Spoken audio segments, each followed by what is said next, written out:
Before Marcus Chen became the kid everyone in Pine Valley talked about, he was just trying to make it through senior year without anyone noticing he existed. One backpack, one faded hoodie, one corner seat in every classroom where shadows felt safer than spotlight. He didn't come to Riverside High looking for trouble, but when silence became survival and survival meant surrender, he made a choice that shattered every assumption about the quiet kid in the back row.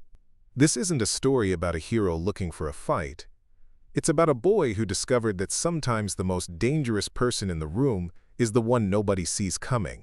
Before we jump back in, tell us where you're tuning in from, and if this story touches you, make sure you're subscribed, because tomorrow, I've saved something extra special for you. The morning air in Pine Valley carried the scent of pine needles and fresh snow from the peaks surrounding the small Colorado town. At Riverside High School, the parking lot buzzed with the familiar chaos of teenage life, but Marcus Chen moved through it like a ghost. His beat-up Honda Civic, inherited from his father's estate, squeaked into the furthest corner spot where the asphalt cracked and weeds pushed through concrete. He'd learned early that parking near the building meant conversations he didn't want, attention he couldn't afford, and comparisons that always left him on the wrong side. Marcus pulled his hood up despite the mild September weather. Not from cold, but from habit. The fabric was soft from too many washes, frayed at the edges where his mother had tried to repair small tears with mismatched thread. Linda Chen worked double shifts at Murphy's Diner downtown and spent her nights cleaning office buildings across town. She never complained, never mentioned the notices that sometimes appeared on their apartment door, never talked about the choices between groceries and gas money. But Marcus saw the exhaustion in her eyes every morning when she left him leftover pancakes from the diner and a thermos of coffee that had gone cold hours ago. The hallways of Riverside High stretched before him like a minefield he'd learned to navigate through 3 years of careful observation. Unlike the marble corridors of elite academies, these floors were scuffed linoleum that squeaked under sneakers, and the walls were painted institutional beige that had faded to something resembling surrender. Trophy cases lined the main corridor, but they told a different story than wealth and privilege. These were working-class victories, hard-earned championships from kids who knew that athletics might be their only ticket out of Pine Valley's limited opportunities. Marcus kept his head down, backpack straps pulled tight against his shoulders as he made his way toward his locker. The combination lock was temperamental, requiring exactly the right pressure and angle, much like everything else in his life. Inside, his textbooks were organized with military precision, a habit inherited from his father's brief presence in his early childhood. David Chen had served 2 tours overseas before an IED changed everything, leaving behind a widow, a son, and a small life insurance policy that had long since been consumed by medical bills and survival. The first bell rang with a metallic clang that echoed off concrete walls, and students began their familiar migration toward homeroom. Marcus moved with the crowd but never quite part of it, always a half step behind or ahead, always in the spaces between conversations rather than within them. He'd perfected the art of being present but invisible, engaged but unreachable, a skill that had served him well in a school where standing out often meant becoming a target. His homeroom was in the West Wing, past the gymnasium where the sounds of early morning basketball practice echoed through the hallways. The thud of sneakers on hardwood, the bounce of balls against backboards, the sharp whistle of coaches echoed like a different language, one Marcus understood but had never been invited to speak. He paused for just a moment, outside the gym doors, catching a glimpse of Jake Morrison leading layup drills with the casual authority of someone who had never questioned his place in the world. Jake Morrison was everything Marcus was not. Tall where Marcus was average height, broad where Marcus was lean, loud where Marcus whispered. His blonde hair caught the gymnasium lights like something from a sports magazine, and his Riverside High Letterman jacket fit like it had been tailored specifically for his frame. The jacket itself told a story of belonging, with patches for football, basketball, and student council, each one a reminder that some students collected achievements like others collected bruises. Behind Jake, Connor Hayes moved with the heavy confidence of someone who had learned early that size and aggression could substitute for personality. His red hair was cropped short in a style that suggested military aspirations, and his arms carried the kind of muscle that came from both weightlifting and the occasional fight that went unreported. Trevor Walsh lingered on the periphery of their group, smaller than the others but eager in the way that followers often are, always ready to laugh at jokes that weren't funny and agree with opinions he didn't understand. Marcus continued past the gymnasium toward his destination, but something in the way the three boys moved together triggered a familiar unease in his chest. There was a predatory quality to their friendship, a dynamic that suggested they were always looking for something or someone to focus their energy on. It wasn't malicious in any organized way, but it carried the thoughtless cruelty that came from never having to consider consequences, never having to worry about retaliation, never having to fear that today might be the day your world shifted permanently off its axis. In homeroom, Marcus took his customary seat in the back corner, near the windows that looked out over the parking lot toward the mountains beyond. The Rockies rose like ancient guardians around Pine Valley, their peaks still touched with snow even in early fall. On clear days, he could see the ski lifts that brought wealthy tourists to the town during winter months, the same tourists who ate at his mother's diner and left tips that sometimes made the difference between electricity and candlelight. Mrs. Patterson, a kind woman who taught English literature and seemed to understand that some students needed more space than others, called attendance in her usual gentle manner. When she reached Marcus's name, he raised his hand briefly, just enough to acknowledge his presence without drawing attention from classmates who might be paying more attention than usual. Around him, conversations flowed in the comfortable patterns of kids who had known each other since elementary school, who had grown up together in a town small enough that everyone's business was everyone else's entertainment.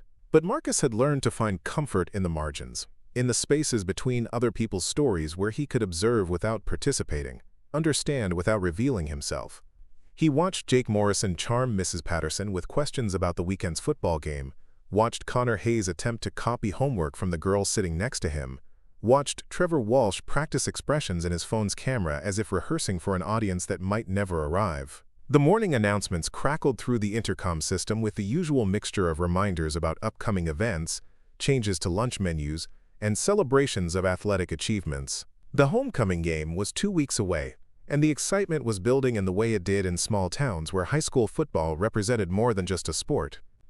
It was community identity, family pride, and for some students the difference between college scholarships and uncertain futures. Marcus half listened to the announcements, while watching the interplay of social dynamics around him. High school hierarchies were as predictable as weather patterns, and he had learned to read the atmospheric pressure of teenage social systems with the skill of someone whose survival depended on staying ahead of storms. There were the athletes at the top, the popular girls who orbited around them, the academic achievers who earned respect through achievement, and then the vast middle ground of students who fit comfortably into categories that had been established long before they arrived.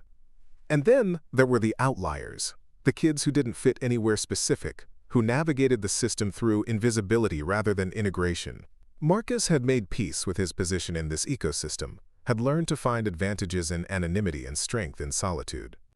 He didn't need to be popular or powerful. He just needed to survive until graduation, earn his diploma, and find his own path forward.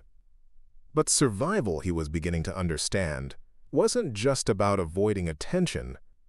Sometimes it required something more active, something that demanded choice rather than acceptance. His father had taught him that lesson in the months before deployment, during those early morning sessions in their apartment's small living room, where David Chen had introduced his son to the basic principles of jiu-jitsu. Not for aggression, never for aggression, but for the confidence that came from knowing you could protect yourself and others when protection became necessary.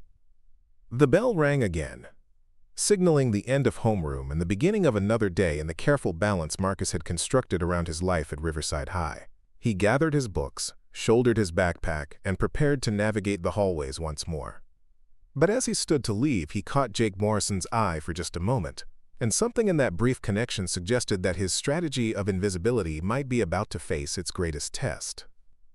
The hallway filled with the usual chaos of class changes, but Marcus felt something different in the air today. It was subtle, like the change in pressure before a storm, the kind of shift that animals notice before humans do. He couldn't pinpoint exactly what had changed, but his instincts, honed by years of careful observation and survival, were telling him to pay attention. As he walked toward his first period chemistry class, Marcus noticed Jake Morrison and his friends moving through the hallway with a different kind of energy than usual. They weren't just walking, They were prowling, their eyes scanning the crowd as if looking for something specific. Connor Hayes was grinning in a way that suggested someone was about to become the butt of a joke they hadn't volunteered for, and Trevor Walsh kept glancing around nervously, as if he knew something was planned but wasn't entirely comfortable with his role in it.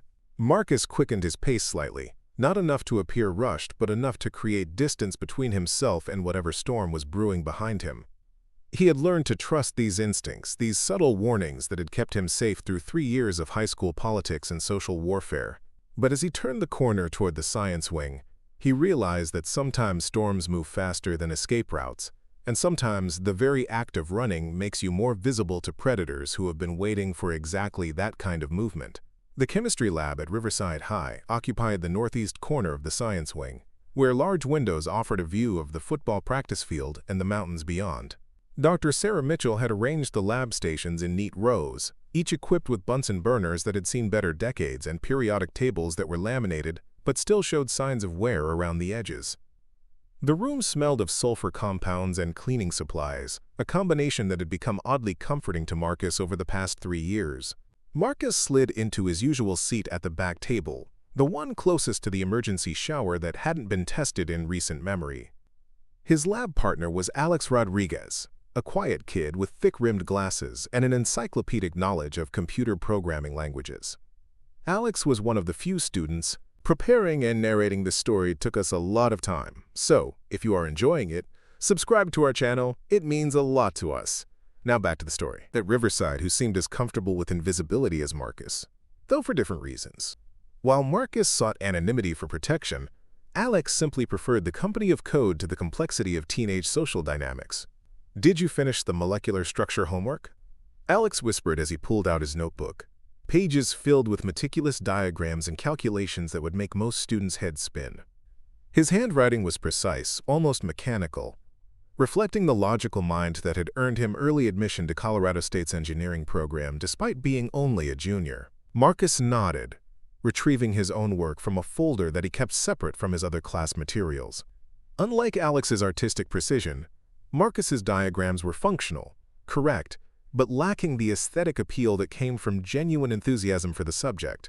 He completed his chemistry assignments with the same methodical approach he applied to everything else, competently, quietly, and without drawing attention to either excellence or failure. The classroom began to fill with the usual mixture of students who had chosen chemistry either because they needed the science credit or because their parents had chosen it for them. Pine Valley's economic divisions were clearly visible in the classroom dynamics, though not always in the ways outsiders might expect. Some of the wealthiest families in town had children who struggled academically, while some of the hardest-working students came from families who cleaned the houses and businesses of their classmates' parents. Sarah Chen, no relation to Marcus despite the shared surname, entered the classroom with the confident stride of someone whose father owned 3 of the town's most successful restaurants. Her backpack was designer leather, her iPhone was the latest model, and her casual outfit probably cost more than Marcus's mother earned in a week. But Sarah was also genuinely intelligent, kind to classmates regardless of their social status, and one of the few wealthy students who seemed aware of the privilege that surrounded her daily life. Behind her came Tom Bradley, whose mother worked as a housekeeper for several of the ski resort families, and whose father drove trucks for the county road department. Tom's clothes were clean but clearly purchased at discount stores, and his notebook was spiral-bound rather than leather-covered. But his understanding of chemical equations rivaled that of students whose parents could afford private tutoring. The economic diversity at Riverside High created interesting dynamics, where intelligence and character didn't always align with financial resources. Dr. Mitchell called the class to order, with the gentle authority of someone who had spent 15 years teaching teenagers and had learned to balance firmness with compassion. She was a small woman with graying hair and laugh lines around her eyes, someone who had chosen to teach at a public school in a small mountain town rather than pursue more lucrative opportunities in urban districts. Her lessons were thorough, her expectations clear, and her willingness to help struggling students had earned her respect across all social boundaries. "Today we're going to explore ionic bonding," she announced, turning to write chemical formulas on the whiteboard with handwriting that was both legible and aesthetically pleasing. "I want you to think about attraction and stability. about how different elements come together to create something stronger than either could be alone. Marcus found himself paying attention not just to the chemistry lesson, but to the metaphor embedded within it. Pine Valley itself was a kind of ionic bond, different elements held together by economic necessity and geographic isolation. The wealthy seasonal residents provided jobs and tax revenue, while the permanent working-class families provided the labor and services that kept the town functioning.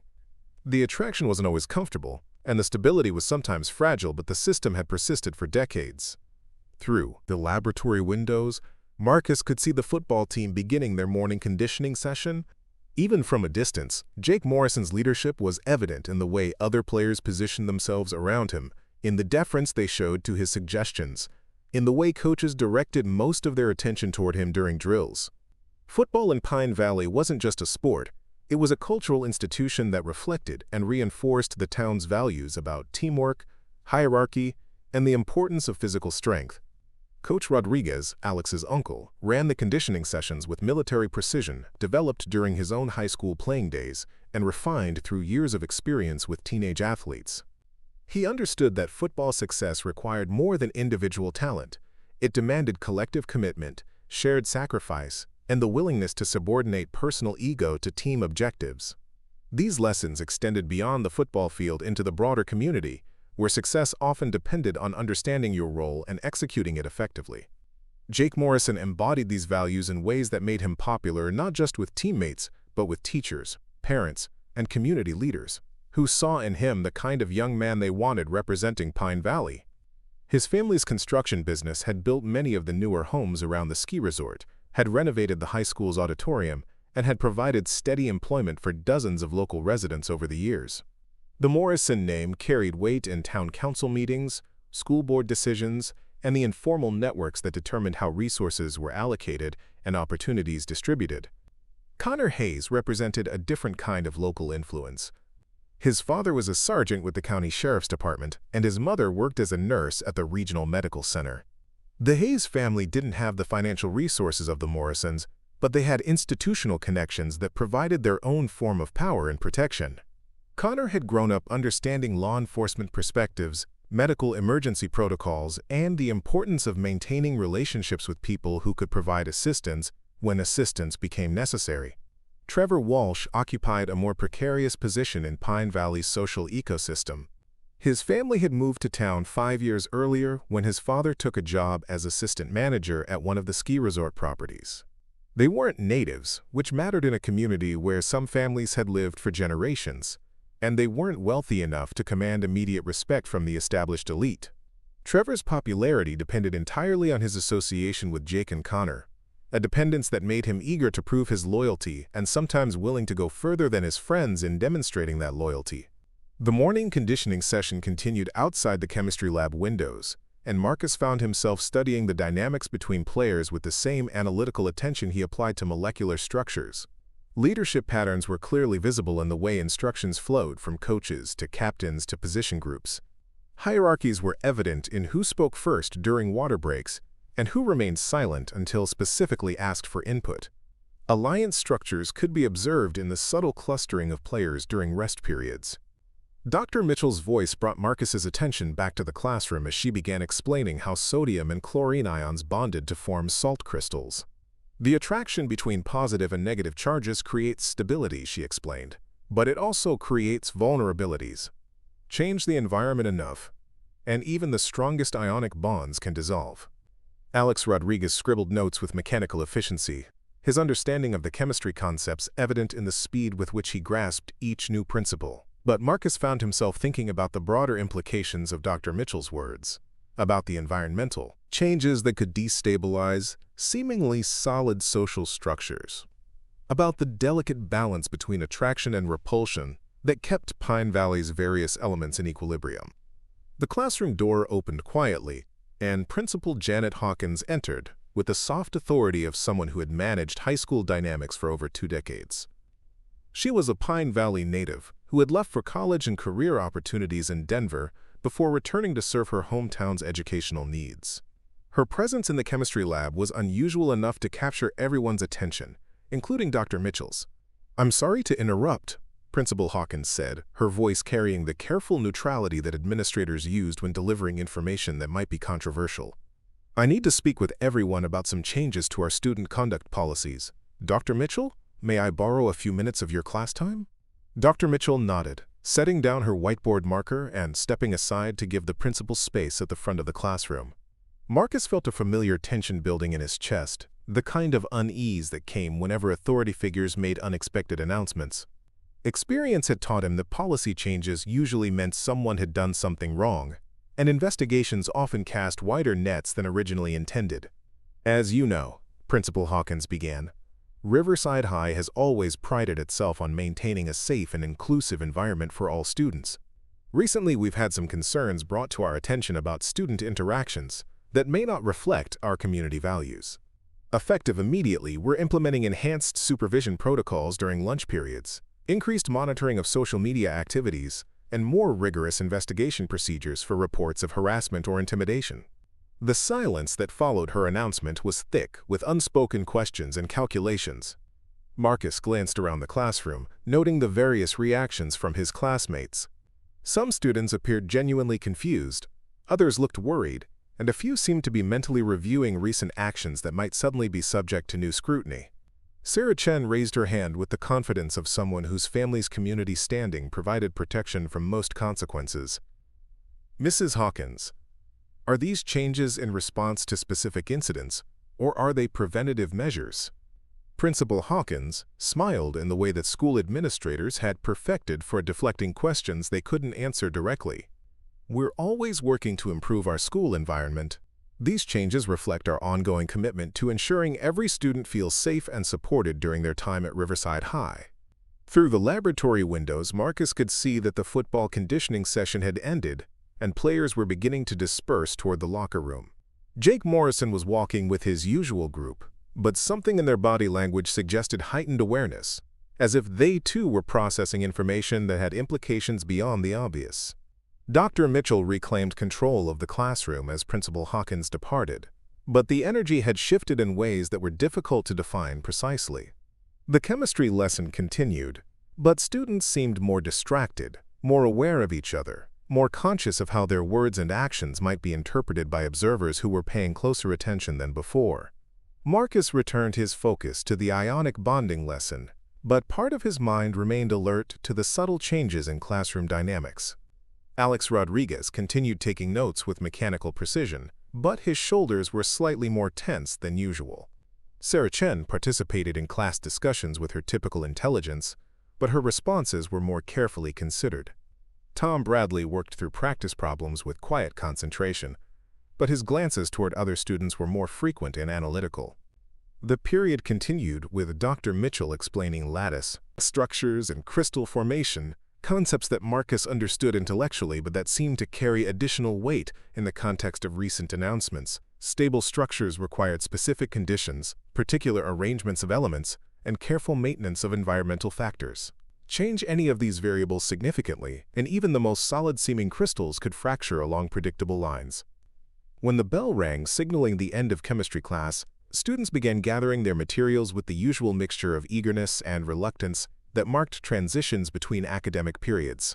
Marcus packed his notebook and textbook methodically, taking care not to rush, but also avoiding unnecessary delay that might leave him alone in the classroom after other students had departed. Alex Rodriguez was similarly methodical in his departure preparations, and the two boys found themselves walking together toward the hallway. "Do you think those policy changes are related to something specific?" Alex asked quietly, his voice carrying the analytical curiosity that characterized most of his interactions with unclear situations. Marcus considered the question carefully before responding. "Probably. Schools don't usually implement new monitoring protocols without some kind of incident triggering concern from parents or school board members." "Makes sense," Alex replied, adjusting his backpack straps with characteristic precision. "I wonder if it has anything to do with the homecoming game coming up. Sometimes athletic events create additional social pressures that lead to conflicts." The observation was perceptive in ways that reminded Marcus why he enjoyed Alex's company. Unlike many of their classmates, Alex approached social dynamics with the same logical methodology he applied to programming problems. He collected information, analyzed patterns, and drew conclusions based on evidence rather than emotion or assumption. As they walked through the hallway toward their respective second-period classes, Marcus found himself paying closer attention to the interactions around them. Conversations seemed slightly more subdued than usual, glances lasted a moment longer, and the overall energy felt more charged with awareness and possibility. Principal Hawkins' announcement had introduced new variables into Riverside High's social equation, and the full implications of those changes wouldn't become clear until students had time to adapt their behavior accordingly. The hallway itself reflected Pine Valley's practical approach to education and community resources. The floors were industrial tile that could withstand years of teenage foot traffic, the walls were painted in colors chosen for durability rather than aesthetic appeal, and the lockers showed signs of use but were maintained with care. Unlike schools in wealthier districts, Riverside High didn't have marble corridors or expensive artwork, but it had something more valuable, a sense of community investment and shared responsibility for student success. Marcus reached his AP History classroom and took his customary seat near the back, where he could observe without being observed. The morning's chemistry lesson and Principal Hawkins' announcement had given him much to consider about molecular structures, both chemical and social. As other students filed into the classroom, he found himself wondering which bonds at Riverside High were strong enough to withstand environmental changes and which might dissolve under pressure. The apartment above Chen's electronics repair shop sat on the corner of Main Street and 3rd Avenue, where the downtown tourist district met the residential area where Pine Valley's service workers actually lived. Marcus climbed the narrow wooden stairs that led to the front door, each step creaking with the familiar rhythm that had marked his homecomings for the past 8 years. The building was old but solid, constructed in the 1960s when Pine Valley was still primarily a logging town rather than a ski resort destination. The key stuck in the lock the way it always did, requiring exactly the right combination of pressure and patience that Marcus had learned through daily practice. Inside, the apartment was small but meticulously organized, a testament to Linda Chen's belief that dignity didn't require wealth, but it did demand care and attention to detail. The living room doubled as Marcus's study space, with a folding table positioned near the window where afternoon light was strongest and the internet signal most reliable. Linda Chen was already home from her morning shift at Murphy's Diner, having finished the breakfast rush and the initial lunch preparation before her break between shifts. She sat at the kitchen table with a cup of coffee that had long since grown cold, sorting through bills with the methodical precision of someone who had learned to stretch every dollar until it screamed for mercy. Her uniform hung over the back of a chair, the fabric showing signs of wear but clean and pressed, because Linda believed that how you presented yourself mattered regardless of your circumstances. "How was school?" she asked without looking up from the electric bill that had arrived with a bright yellow notice attached. Her voice carried the exhaustion that came from working physical jobs that required standing for hours, smiling at customers who didn't always return the courtesy, and maintaining cheerful professionalism even when dealing with people who treated service workers as invisible. Marcus set his backpack down near the door and walked to the kitchen, where he poured himself a glass of water from the filter pitcher they used because bottled water was an unnecessary expense. Principal Hawkins announced some new policies about student supervision and harassment reporting. Sounds like someone complained about something, but they weren't specific about what happened. Linda glanced up from her paperwork, her dark eyes showing the quick intelligence that had helped her navigate single parenthood, financial instability, and the complex social dynamics of a small town where everyone knew everyone else's business. That could be good or bad, depending on what prompted it. Sometimes schools overreact to parent complaints and sometimes they underreact to real problems. The wisdom in her observation reflected years of experience with institutional responses to community concerns. Linda Chen had learned to read between the lines of official announcements, to understand the difference between genuine reform and political theater, and to protect her family's interests without creating unnecessary conflict with people who held power over their daily lives. Marcus opened the refrigerator and surveyed the contents with practiced efficiency. Leftover meatloaf from Murphy's Diner, a container of soup that Linda had made from vegetables approaching their expiration date, milk that would last another 3 days if they were careful with portions. The economics of their household required constant calculation, but Linda had taught her son that creativity and planning could stretch limited resources much further than most people imagined. "I can make dinner tonight," Marcus offered, pulling out ingredients for pasta with a simple tomato sauce that would provide adequate nutrition without straining their grocery budget. "Your evening shift starts at 6, right?" Linda nodded, returning her attention to the bills spread across the kitchen table. Dinner would be helpful. I need to review these numbers one more time before I leave. The electric company is offering a payment plan, but I want to make sure I understand all the terms before I agree to anything. The conversation carried the comfortable rhythm of two people who had learned to function as a team despite circumstances that could have driven them apart. Linda worked multiple jobs to keep them housed and fed, while Marcus contributed through academic scholarships, part-time employment, and the countless small responsibilities that helped their household function efficiently. Neither of them ever mentioned sacrifice because sacrifice implied choice, and many of their daily decisions felt more like mathematical calculations with predetermined outcomes. Marcus began preparing dinner while Linda finished her bill review, the kitchen filling with the scents of garlic, onions, and herbs that Linda grew in small pots on the windowsill. Cooking had become one of Marcus's responsibilities, not because his mother couldn't handle it, but because their schedules required flexibility and shared labor. He had learned to prepare simple, nutritious meals that could be stored as leftovers and reheated during the brief windows when either of them was home and awake. The kitchen window looked out over the alley behind the electronics repair shop, where the owner, Mr. Kim, sometimes worked on projects that were too large or too messy for his cramped indoor workspace. Marcus had known Mr. Kim since childhood, had learned basic electronics principles by watching him repair televisions and radios for customers who couldn't afford replacement costs. The old man had offered Marcus part-time work as soon as he was old enough to handle small components without damaging them. Mr. Kim asked if I could work an extra shift this weekend, Marcus mentioned as he stirred the pasta sauce. Someone brought in an old computer system that needs data recovery, and he thinks I might be able to help with the file restoration process. Linda looked up from her paperwork with an expression that mixed pride and concern. She was proud of her son's technical abilities and work ethic, but she worried about the academic and social costs of a teenager who spent most of his free time working rather than participating in typical high school activities.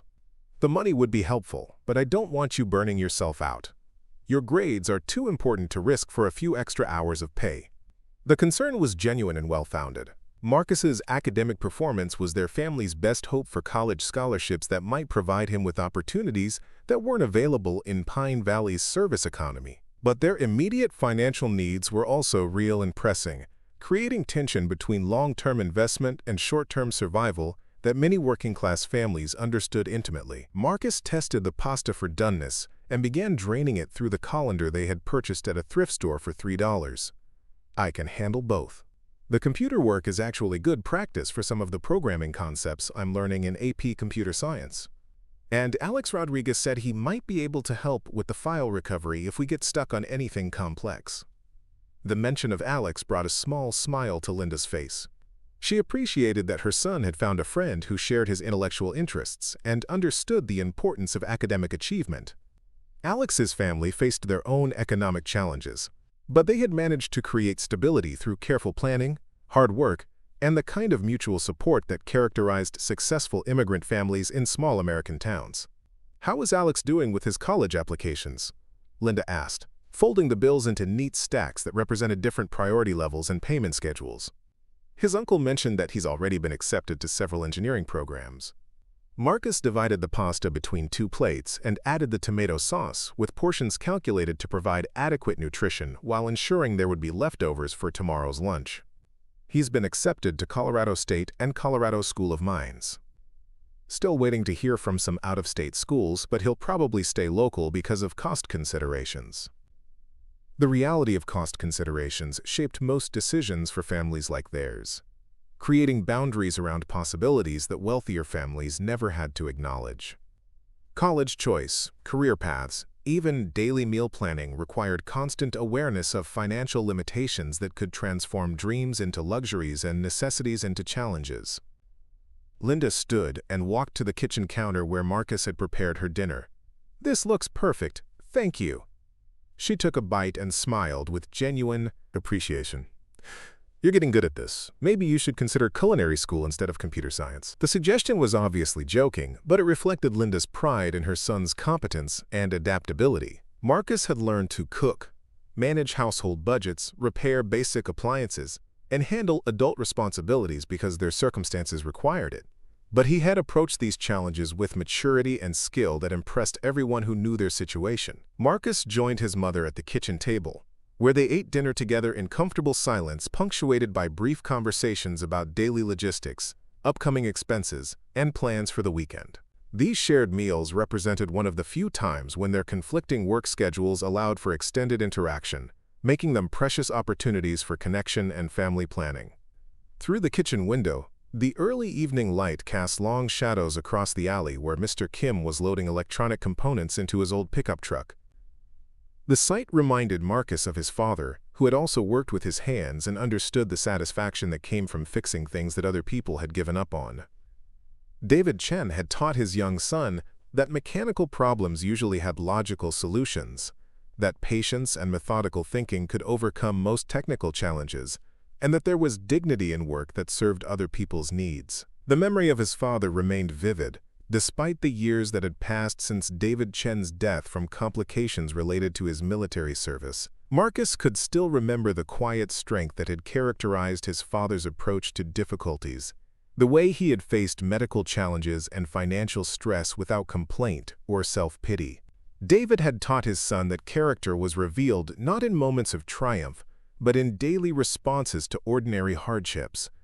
"I've been thinking about your father lately," Linda said quietly, as if she had been following similar mental pathways. "He would be proud of the young man you're becoming.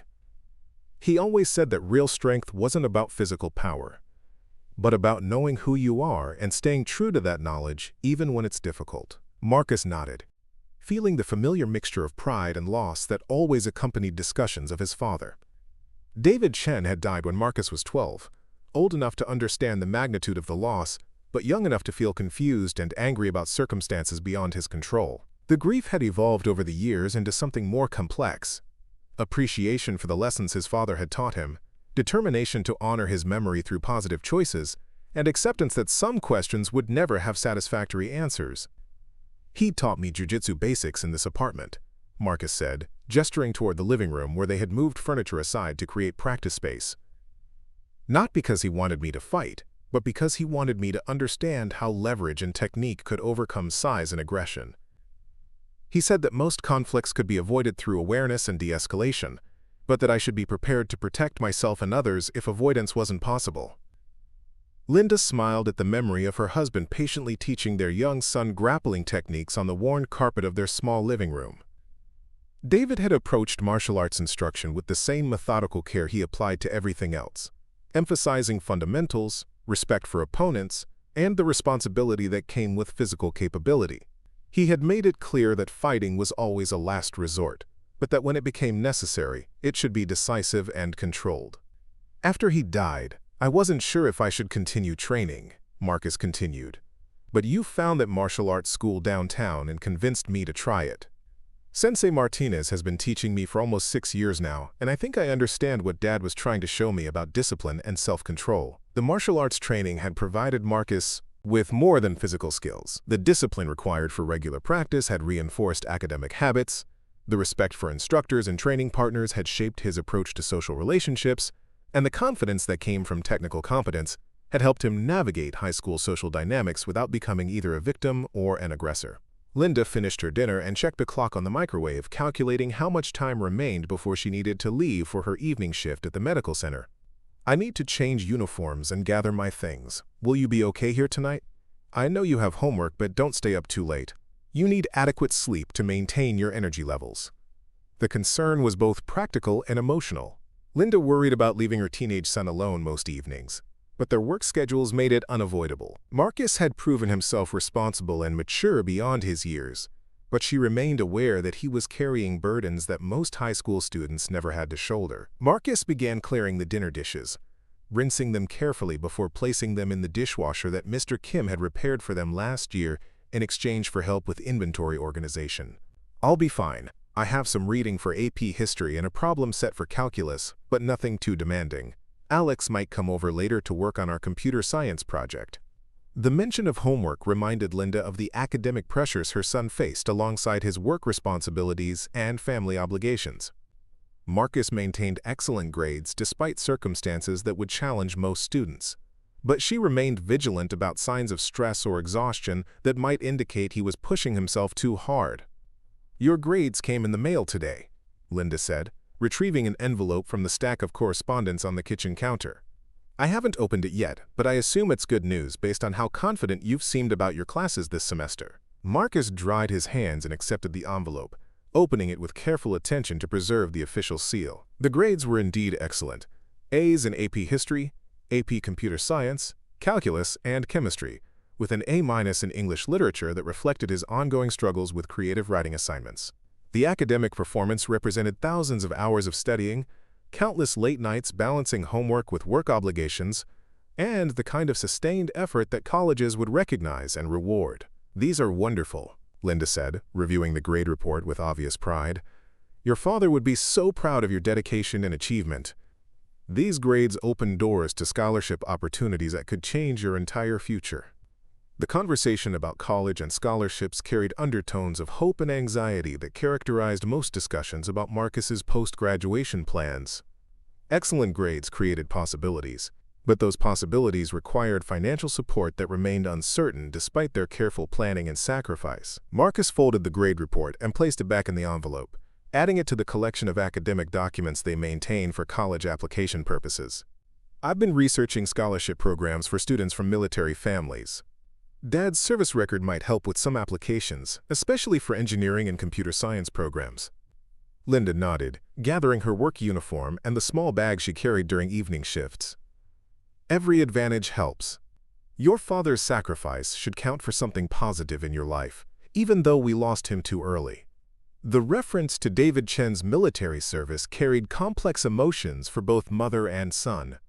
Pride in his dedication to country and community mixed with anger about inadequate veteran support systems and grief over opportunities that would never be realized. But they had learned to focus on ways his legacy could benefit their future, rather than dwelling on injustices that couldn't be changed. Linda paused at the apartment door, keys in hand, and looked back at her son with an expression that conveyed love, worry, and determination in equal measure. "Be careful walking to work tomorrow. I know Pine Valley is generally safe, but I still worry about you being out early in the morning when there aren't many people around." The concern reflected Linda's awareness that their family's economic status made them vulnerable in ways that extended beyond financial insecurity. Young men from working-class families sometimes became targets for frustration and aggression from peers who had more resources but less direction, creating dangers that required constant vigilance and careful navigation. Marcus walked to the window and watched his mother descend the external stairs, her footsteps echoing off the brick walls of the alley as she made her way toward the bus stop on Main Street. The evening shift at the medical center required her to work from 6 p.m. until 2 a.m., providing patient care and administrative support during hours when most of Pine Valley was sleeping peacefully. Alone in the apartment, Marcus returned to the kitchen table where his homework waited alongside the laptop computer that Mr. Kim had assembled from refurbished components. The machine was several years old and slower than the computers at school, but it provided adequate functionality for research, writing assignments, and the programming projects that had become his favorite academic challenge.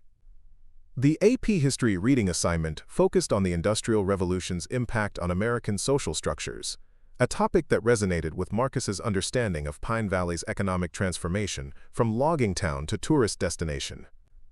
The parallels between historical economic disruption and contemporary service economy challenges provided context for understanding how individual families navigated broader social changes that were largely beyond their control.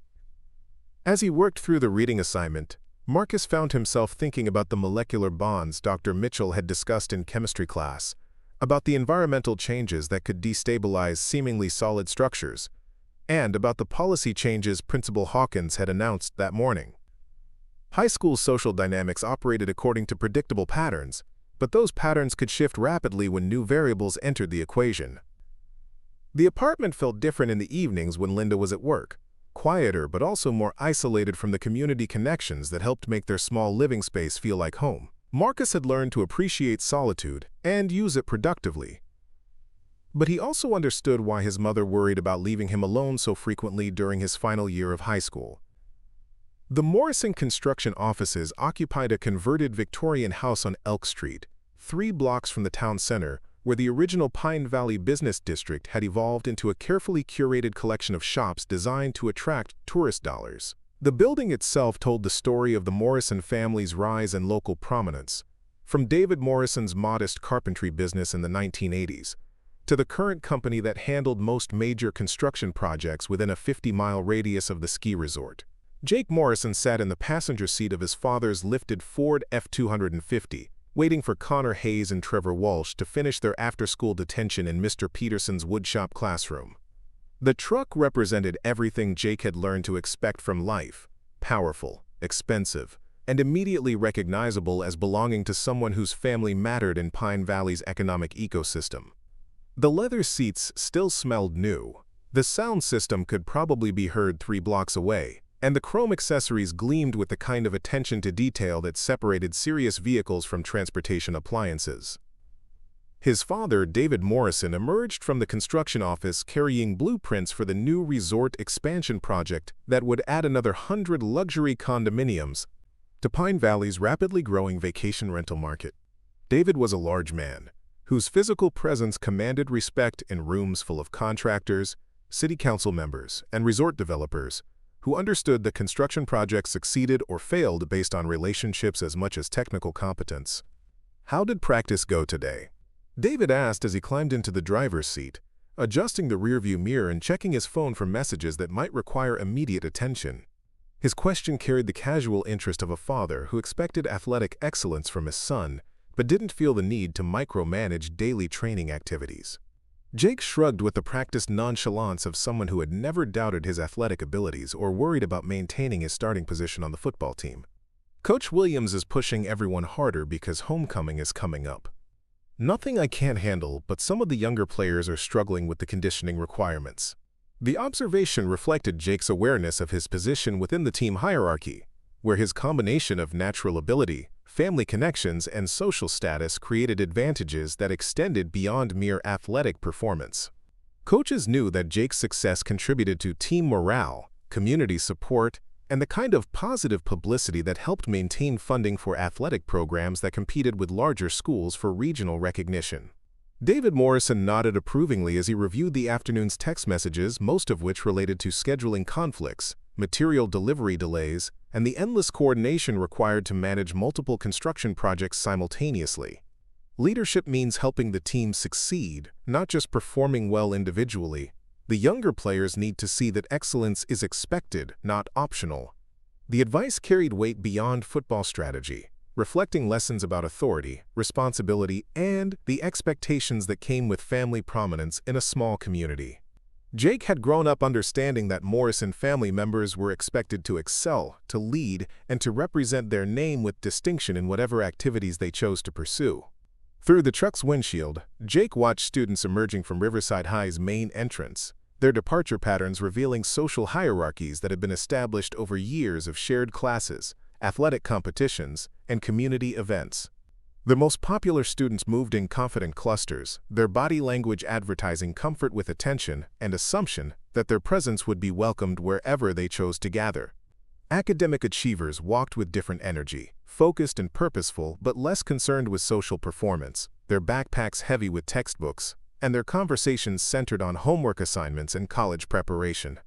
Athletes carried themselves with physical confidence that translated into social authority, while students involved in arts programs often displayed creative individuality that set them apart from more conventional peer groups.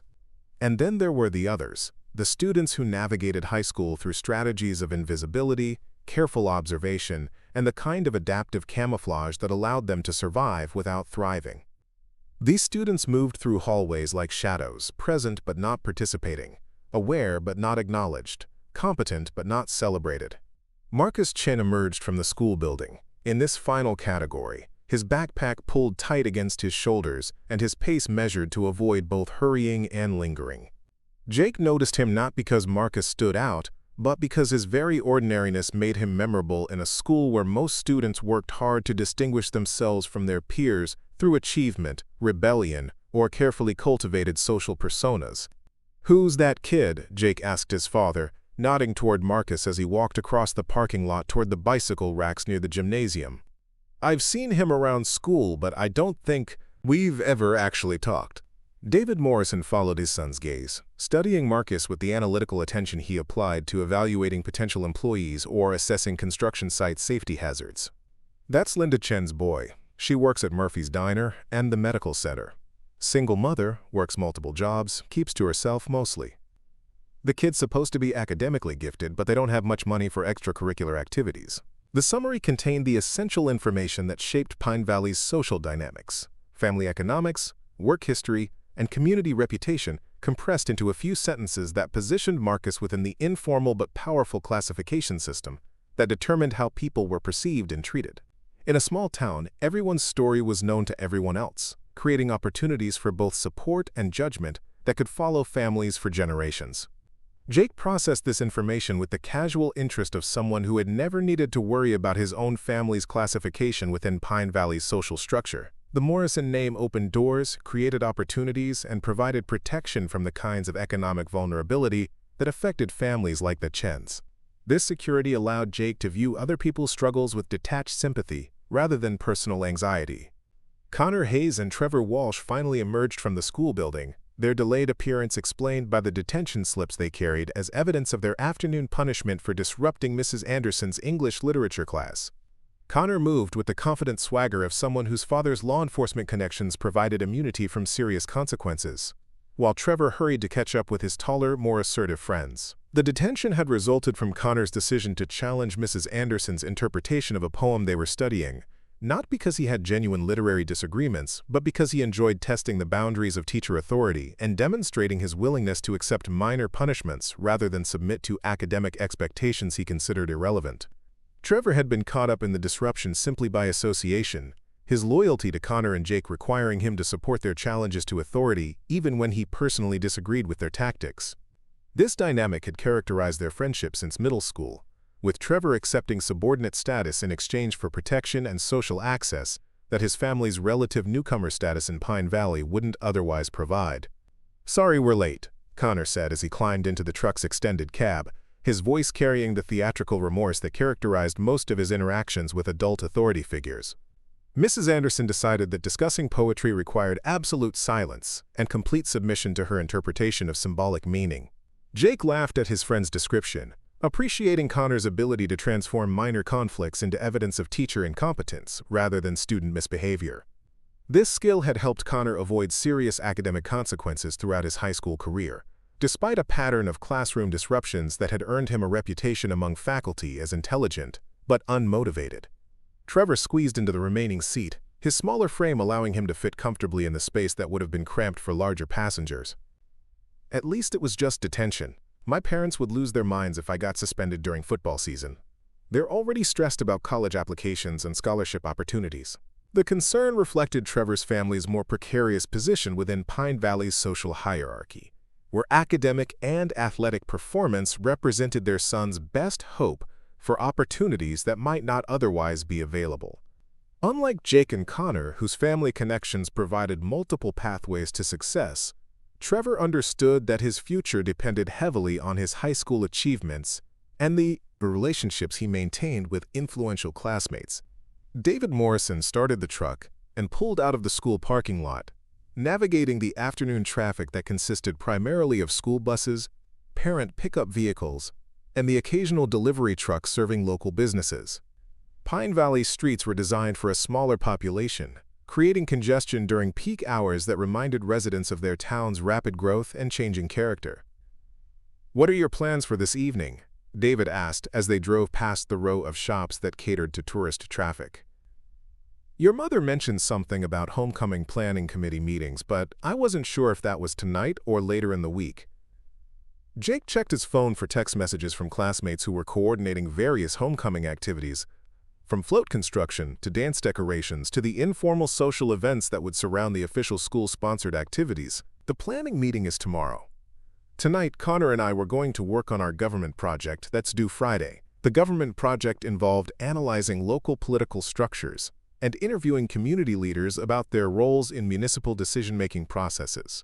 Jake had chosen to focus on construction industry regulation, a topic that allowed him to leverage his father's expertise while demonstrating understanding of how business interests intersected with public policy. Connor had selected law enforcement oversight as his research focus, giving him opportunities to interview his father and other sheriff's department personnel about their perspectives on community safety, crime prevention, and the challenges of maintaining order in a town where temporary residents often outnumbered permanent residents during peak tourist seasons.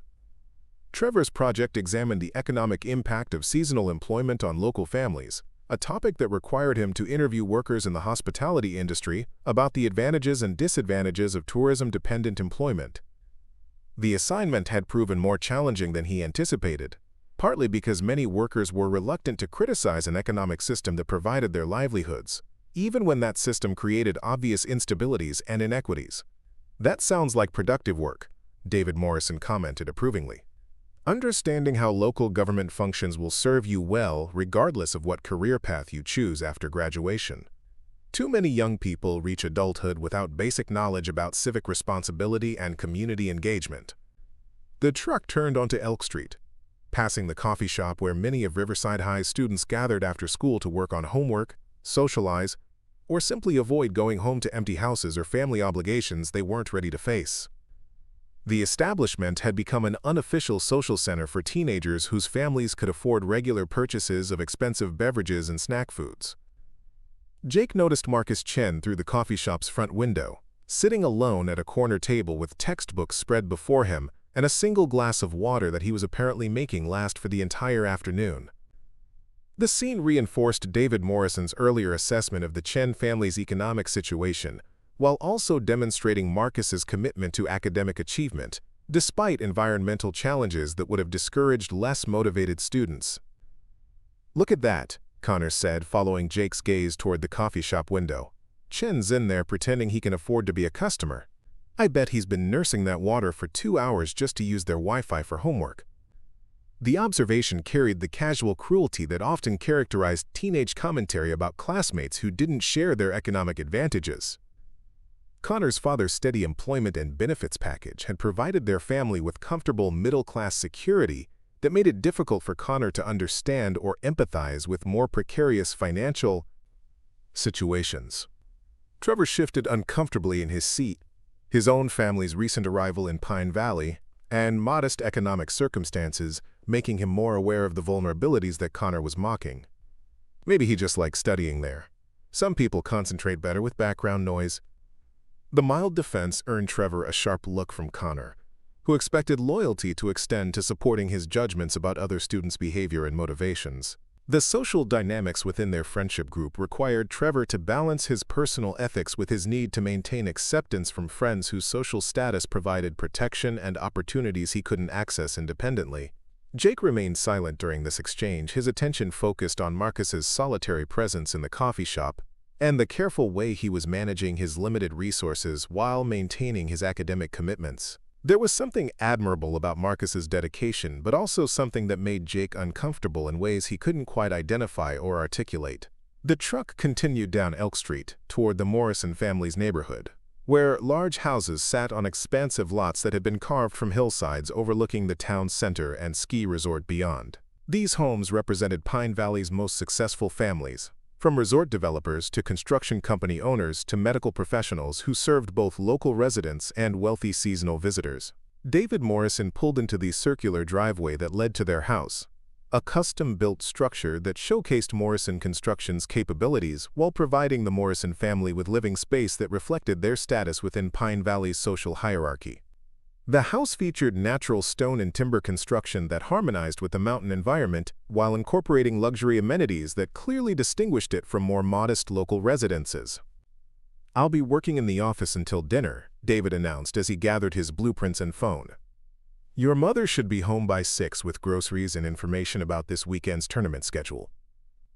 Try to get your homework finished before dinner so we can discuss your college application timeline." Jake nodded and headed toward the house, followed by Connor and Trevor, who had been invited to stay for dinner and evening study session. The invitation was casual and expected, reflecting the comfort level their families had developed over years of shared community involvement and social connections. The Morrison house's interior reflected the same attention to detail and quality materials that characterized David Morrison's construction projects.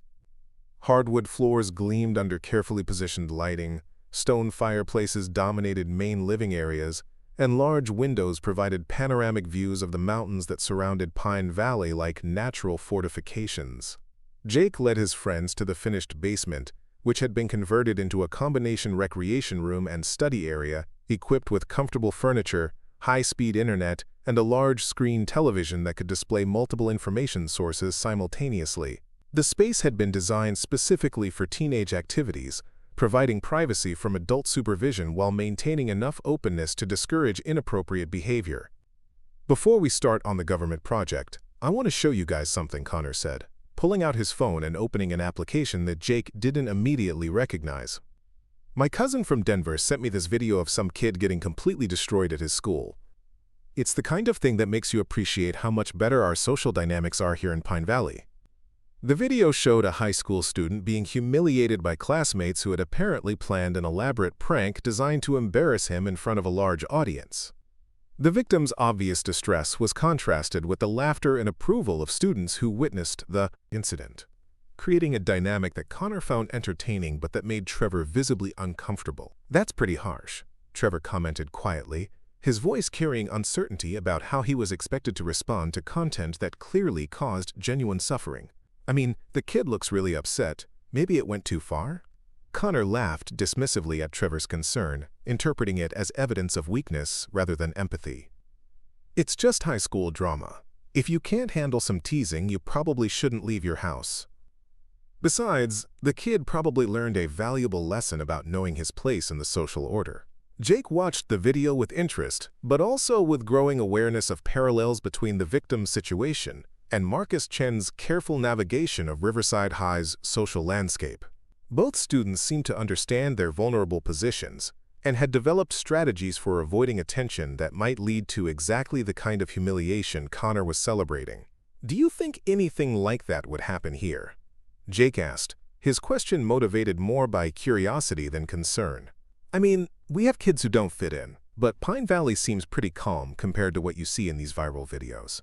Connor grinned with an expression that suggested he had been waiting for exactly this type of conversation. "Actually, I've been thinking about that lately.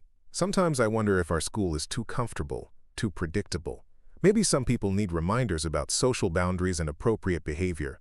The comment carried implications that made Trevor shift nervously in his chair, while Jake found himself intrigued by the possibility of disrupting Riverside High's generally peaceful social dynamics. The combination of homecoming excitement, autumn energy, and Connor's obvious enthusiasm for conflict was creating conditions that might transform theoretical discussions into practical applications. As evenings settled over Pine Valley and the Morrison house filled with the sense of dinner preparation, the three friends continued their conversation about school social dynamics, community hierarchies, and the various ways that power could be exercised within teenage social systems. None of them mentioned Marcus Chen specifically, but his image from the coffee shop window lingered in the background of their discussion, like a problem waiting for a solution. The gymnasium at Riverside High buzzed with the controlled chaos of mandatory physical education, where students who would never voluntarily exercise were forced to participate in activities designed to promote fitness, teamwork, and character development. Coach Williams had divided the class into rotating stations that included basketball shooting, volleyball drills, and circuit training exercises that left most students sweating and complaining within the first 15 minutes. Marcus Chen moved through the rotation with quiet efficiency, completing each exercise with competent but unremarkable performance that avoided both praise and criticism from Coach Williams. His strategy for physical education mirrored his approach to most high school activities: adequate participation without drawing attention, compliance without enthusiasm, presence without prominence. The gymnasium's echoing acoustics and competitive energy created an environment where conflicts could escalate quickly, from verbal sparring to physical confrontation. Jake Morrison dominated the basketball station, with natural athleticism that made every shot appear effortless, his movements fluid and confident, as he demonstrated the skills that had earned him starting positions on multiple varsity teams. Connor Hayes attacked the circuit training with aggressive intensity that bordered on showmanship, his grunts and heavy breathing advertising his commitment to physical excellence for anyone who cared to observe. Trevor Walsh struggled through the volleyball drills with obvious frustration, his coordination and timing consistently failing to meet his own expectations or his friends' casual assumptions about athletic Competence. The gap between his social aspirations and physical capabilities created visible tension that manifested in increasingly desperate attempts to prove himself worthy of Jake and Connor's continued friendship and protection. Coach Williams monitored the class with practiced attention to potential problems, his years of experience having taught him to recognize the warning signs that preceded most gymnasium conflicts. Teenage boys competing in physical activities while being observed by female classmates created conditions that could transform minor disagreements into serious incidents requiring administrative intervention and parental notification. The final rotation brought all students together for a modified relay race that required teams to navigate an obstacle course involving rope climbing, tire running, and balance beam traversal.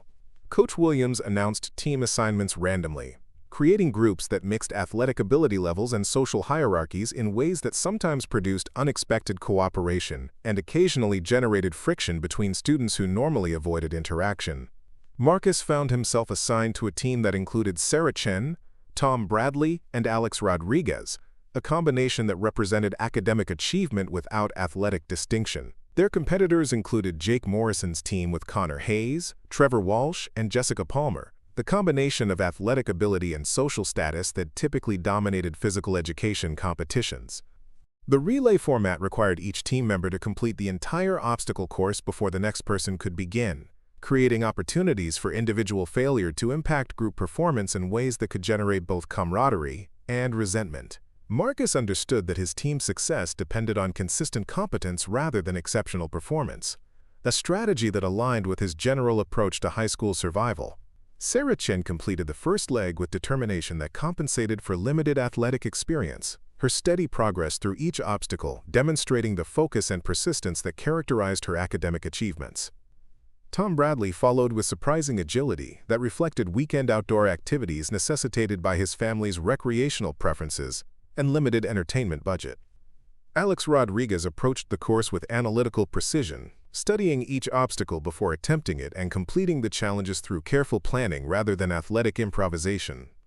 His methodical approach proved effective but time-consuming, creating a significant gap between his team's performance and Jake Morrison's group, which had blazed through the course with competitive intensity.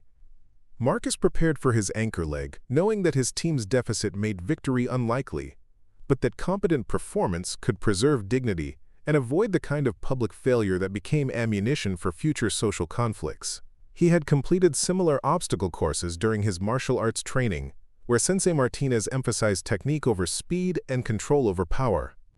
The rope climbing section presented no significant challenge, his upper body strength developed through years of jiu-jitsu training allowing him to ascend smoothly without the struggling and awkward movements that characterized many classmates' attempts. The tire running required careful foot placement and rhythm that translated directly from footwork drills he practiced 3 times weekly at the martial arts studio.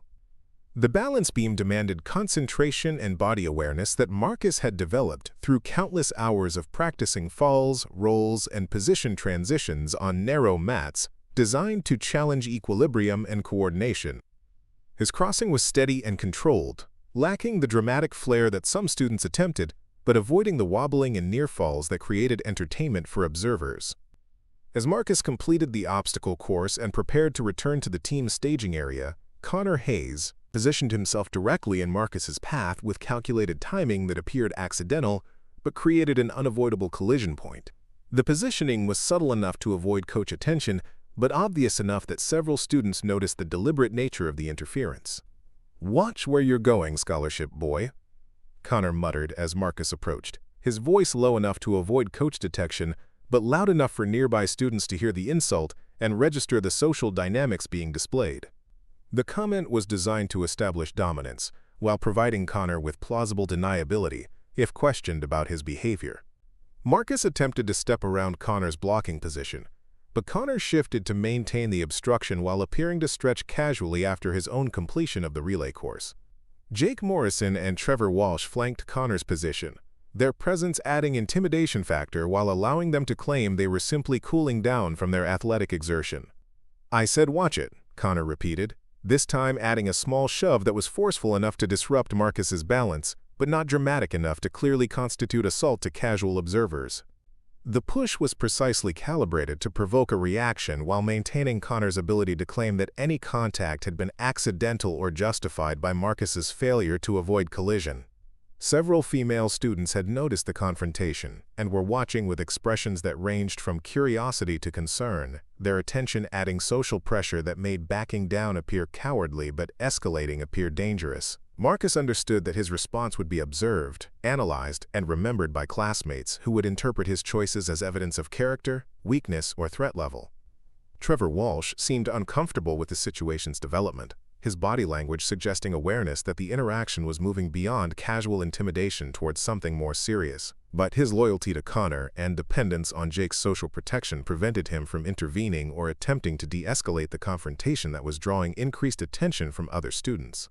Jake Morrison watched the developing situation with calculating interest, his expression suggesting that he viewed the conflict as entertainment rather than serious aggression. His social position provided immunity from consequences while allowing him to enjoy the power dynamics being displayed for his benefit and amusement. Marcus took a step backward, creating space while avoiding the appearance of retreat or submission. "I'm just trying to get back to my team," he said quietly, his voice carrying calm authority that surprised several observers who had expected either fearful compliance or angry escalation from someone being publicly challenged. Connor interpreted Marcus's reasonable response as invitation to increase pressure, perhaps frustrated that his initial provocations had failed to produce the dramatic reaction he had anticipated. "Maybe your team doesn't want you back. Maybe you should find somewhere else to be." The suggestion carried clear implications about Marcus's social status and belonging at Riverside High, transforming what had begun as physical intimidation into broader challenges to his right to participate in school activities and community life.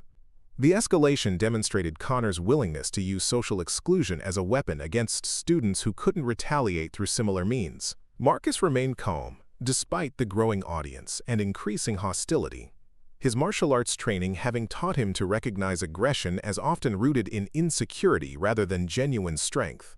"I don't want any problems," he said, making one final attempt to de-escalate before the situation reached a point where physical response became unavoidable. Connor's answer was to stick his foot out as Marcus attempted to step around the group, a move designed to trip Marcus and create the kind of public humiliation that would establish dominance while providing Connor with maximum entertainment value. The timing was precise, the movement calculated, and the intention unmistakably malicious. But Marcus's years of jiu-jitsu training had developed reflexes and body awareness that allowed him to recognize the attack before it could succeed. Instead of stumbling over Connor's extended leg, Marcus smoothly stepped past it, while simultaneously grabbing Connor's ankle and using Connor's own positioning against him.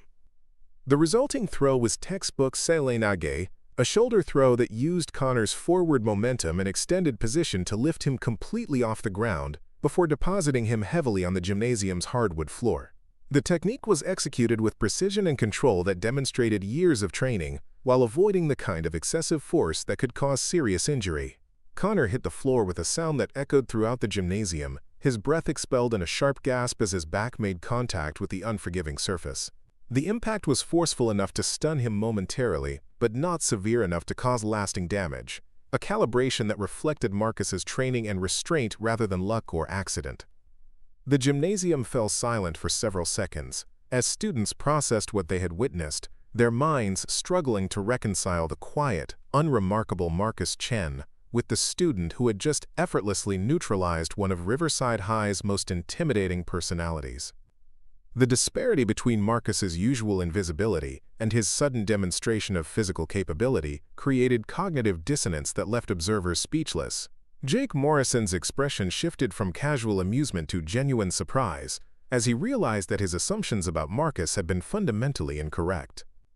Trevor Walsh stepped backward instinctively, his body language revealing newfound respect, mixed with concern about his own vulnerability if the confrontation continued to escalate. Connor struggled to his feet, his face flushed with embarrassment and anger as he registered the fact that his attempt at public humiliation had been reversed completely.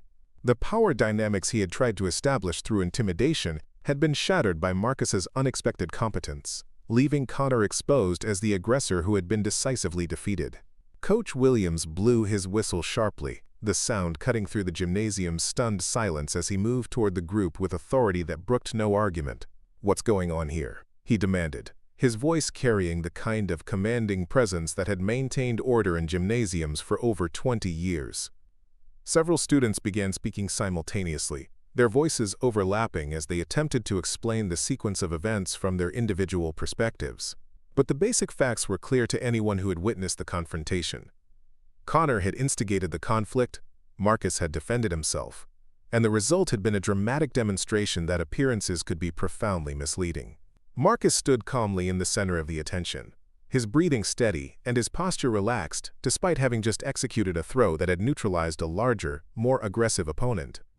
His demeanor suggested that the physical technique had been routine rather than exceptional, creating additional mystery about his background and capabilities. As Coach Williams began separating the students and gathering information about the incident, word of the confrontation spread rapidly throughout Riverside High's social networks. The story of the quiet kid who had thrown Connor Hayes would be analyzed, embellished, and retold countless times before the school day ended, forever changing how Marcus Chen was perceived by his classmates and community.